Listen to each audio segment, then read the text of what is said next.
amendment, and I apologize for that. Without objection. So ordered.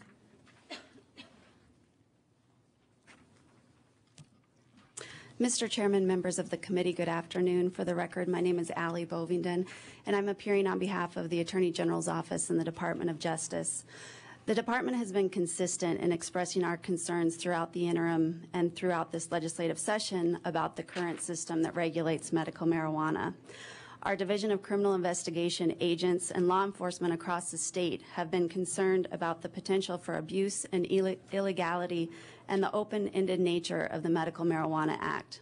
We have supported the need for a stronger regulatory structure that addresses the major issues that law enforcement has confronted as they have attempted to deal with individuals who are using the medical marijuana laws as a shield for illegal use. We identified the major concerns of the law enforcement community in June of last year to the interim committee. And Mr. Chairman, with your permission, I do have a memo that we provided to the interim committee. I'm sure that you all have it, but. So ordered.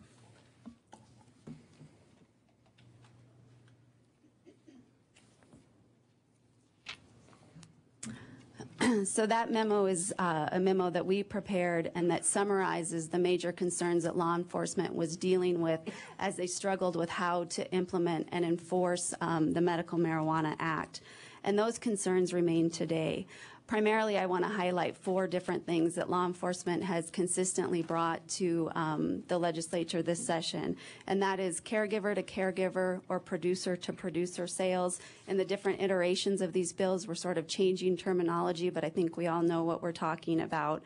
The amount of money that's being exchanged and the lack of any real means to track the flow of that cash, the lack of any oversight or compliance function for the industry, and just the open-ended definitions that exist in the current statutory structure. We supported Senate Bill 423 in the Senate.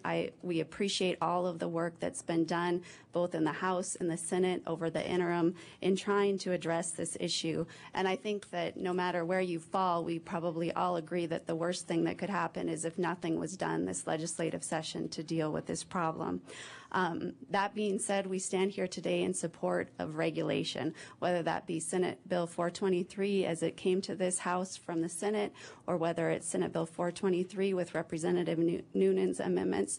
And to be honest, Mr. Chairman, although I'm a proponent, whether that's Representative Carey's proposed substitute bill. Like the other members or other witnesses who have testified, we haven't had a lot of time to review the substance of that bill, but our primary concerns are those concerns that are outlined in that memo. And so long as this body passes something that addresses law enforcement's concerns, you will have law enforcement support. Thank you.